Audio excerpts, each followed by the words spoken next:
There is a New York state of grind in the Eastern Conference Finals. The Knicks securing their 9th straight playoff win last night against the Cavs, extending their longest streak in franchise history. They're the 13th team in NBA history to win 9 straight games in a single playoff run.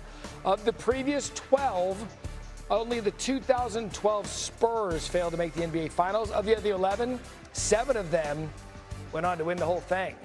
That bodes well for our former Knick and NBA champ, now ESPN analyst Iman Shumpert. All right, Iman, 2 impressive wins in this streak to start the series. 2 really different performances from Jalen Brunson. What impressed you about Brunson's game last night? Well, Brunson's attention to detail this series has been great. The times that they've needed him to score, he's scored. The time he had to win his matchup, he won his matchup. The game 2 called for Jalen Brunson to have a great floor game, and that's exactly what he did. He shared the sugar. He got the ball to guys where guys could be impressive. He read the game plan and said, hey, you're saying that Josh Hart can't beat you. I'm telling you that's my best bud, and I'm telling you he can. He delivered the ball on point, on target, and made sure to instill confidence in his teammates to score. When you do that, by the end of the game, it becomes extremely easy for Jalen Brunson to control tempo, get to his spots, and pick his spots whenever he needs to, and knock down shots from the free throw line. I thought he had a great floor game last night. This is coming off 38 points in game 1, so it's clear that he understands when he needs to be the primary scorer, he'll do that. When he needs to be the primary distributor, he can change his game and do that as well. That was on perfect display last night. So we've played 2 of these things in the Eastern Conference Finals so far. What is your biggest takeaway through the first 2? Coaching. I think that the Knicks look like a well-oiled machine. Everything, as soon as they hit that turning point, shooting the ball in game 1 toward the end there, once they've gotten going, you have to look at Mike Brown and say, wow, you've done an excellent job with your locker room. You have fixed the problem of overuse of Jalen Brunson. You've made sure to make Cat a playmaker. You have made sure to, in stretches, bring in your bench. Bring along Mikal Bridges, who was struggling early on in the playoffs, and you've made adjustments. You haven't forced anything down anybody's throat. I think that when I look at the other side and I look at the Cavs have now had plenty of times where they should have thrown an adjustment out there. We should have saw something different. We should have saw a timeout, and we haven't. Now, we're going to trust KA and roll with him and see the adjustments that he makes coming into game 3 and 4. But right now, you have to look at the Knicks and say they are the well-coached. They're more coached right now within this series. Which, by the way, remember when they got rid of Tom Thibodeau, we were like, why are they doing that? They just went to the Eastern Conference Finals for the first time in 2 decades. I think, Iman, the why wasn't in the regular season. I think we're seeing the why right now. Oh, yeah, but that's the thing. We can't walk away from when we say something. It's okay to take the accountability and say, hey, maybe we were wrong. Mike Brown, you've done an excellent job with your ball club. I think you've seen it out of the emotions of Karl Anthony Towns. People have been talking about how he's up and down within his mood, but his mood seems to be about winning. Jalen Brunson's mood seems to be about winning, and it trickles on down. When you look at their whole roster, they are happy for each other. Yeah, it's entertaining to watch, certainly, in these first 2 games. You'll be back later to talk the Western Conference Finals, Iman. Yes, sir. Game 1 was an instant classic. What awaits us in game 2? A much better pace by the Thunder. SGA!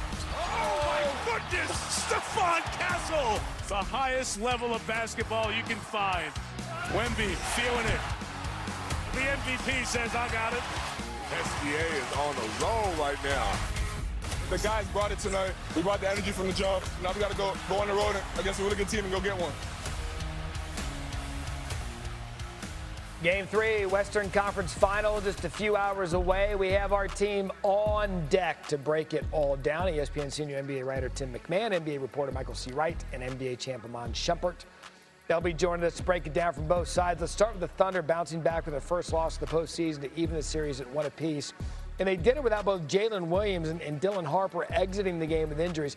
Since dropping the final 2 games of the 2024 Western Conference semifinals, OKC have not lost consecutive games in the playoffs, winning 9 straight following a loss. All right, start there. Iman Shumpert back with us, along with Tim McMahon covering the Thunder. All right, Tim, what's the latest on Jalen Williams' injury status ahead of Game 3? Howdy, partners. They've got him listed as questionable with left hamstring tightness. Tightness, not a strain. They're saying this is a day-to-day type of injury, but I'll be blunt. Talking to people around the league, it would be pretty surprising to see Jalen Williams play in this game. This is the hamstring he strained in the second game of the playoffs, first round against the Suns. He missed 6 games after that. He's had problems with his right hamstring this season, strained it twice. Both of those were multiple game absences. But again, he has not been ruled out for tonight. He is officially listed as questionable. And hamstrings, they just linger. That's that one injury that if it's there, it's going to linger until it's fully healthy. So he's not going to have time to get fully healthy. And Tim, what notable adjustments did the Thunder make guarding Wemby in Game 2? I mean, the biggest adjustment is they went big. Isaiah Hartenstein barely played against Victor Wembanyama in the first game. He only played 12 minutes in that game, and the majority of those were against the backup Luke Cornett. And Mark Daigneault watched Wembanyama completely dominating the paint and said he didn't feel good about that. So he told Hartenstein the day between games, hey, you're going to get a lot of action against him. Hartenstein used his size, his smarts, his toughness. He was physical with him. And look, he didn't shut Wembanyama down. But the points in the paint went from 26 to 10. The free throw attempts went from 13 to 3. So it was a lot of Isaiah Hartenstein, a lot of pushing, a lot of shoving. Yep. The Spurs would say a lot of holding, a lot of fouling that didn't go called. But I would anticipate to see him as the primary defender again tonight. Yeah, certainly a physical approach in Game 2. So, Iman, how should Wemby bounce back if the Thunder, as Timmy Mack said, we expect them to take the same approach? How should Wemby handle it? Well, to his point, Wemby wasn't allowed any free runs. The best thing about Wembanyama is to watch him be all over the floor. He can block a shot. He can contest a shot. He can get in the passing lane. He discourages drives. He is allowed to roam free, especially defensively.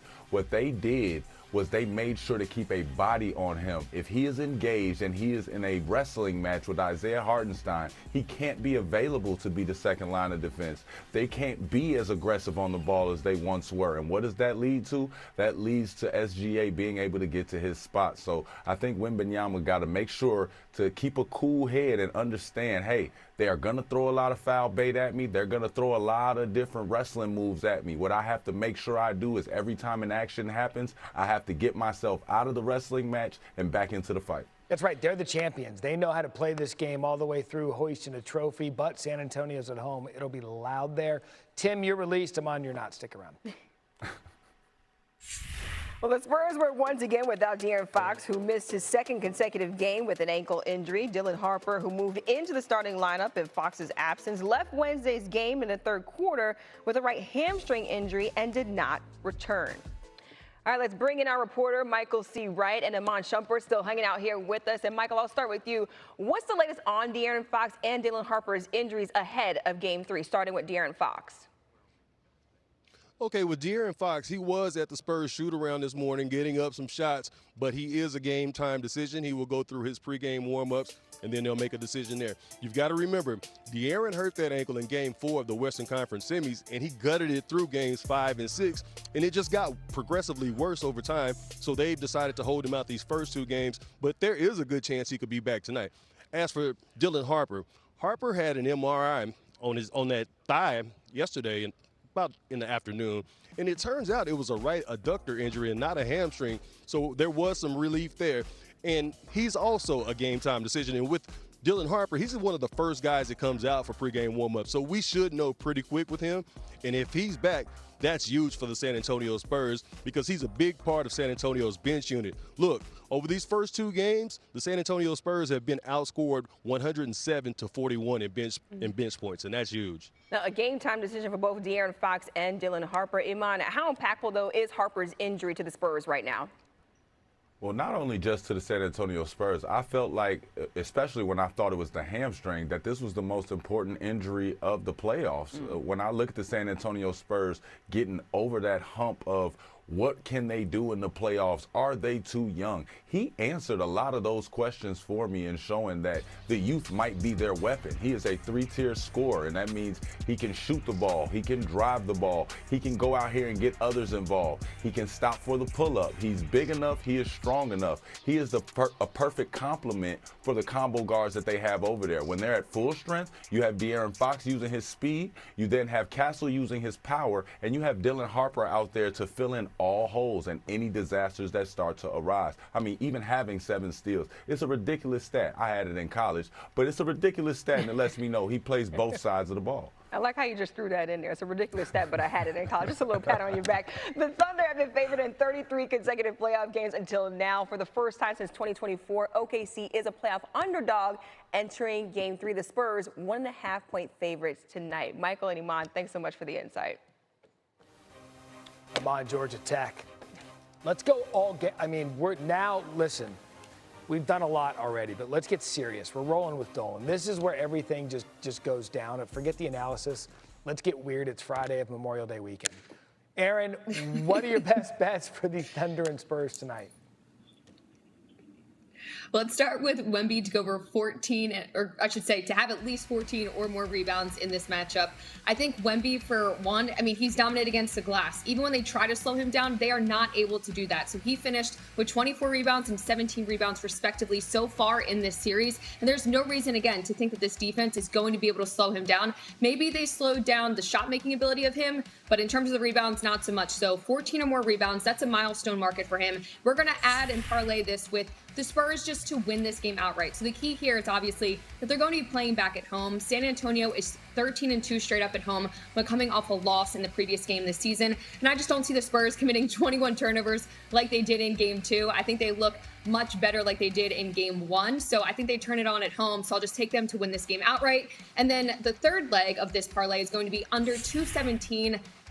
If you look at the total in these series, Game 1, they went over 218.5 thanks to double overtime. But then in Game 2, the total was adjusted down to 213.5 and we saw an over. So sometimes I think the books a little bit overreact of what we last saw. I do think defense will come up big on both sides of the ball in this game, more specifically just because this is the third game. It is moving to San Antonio as well. So I just don't know if the shot making is going to be as great as it was in Game 2. So I'll take the under there of 217.5. So again, Wemby to have 14 or more rebounds, the Spurs to win outright, as well as the under 217.5. This is available right now on DK around plus 335. Yeah, I was paying attention because I needed the picks, but I was putting it in my phone, so I've already hit send. Got the little parlay bonus. We are just living right on a Friday. Are you going to be on the 5 o'clock, Dolan?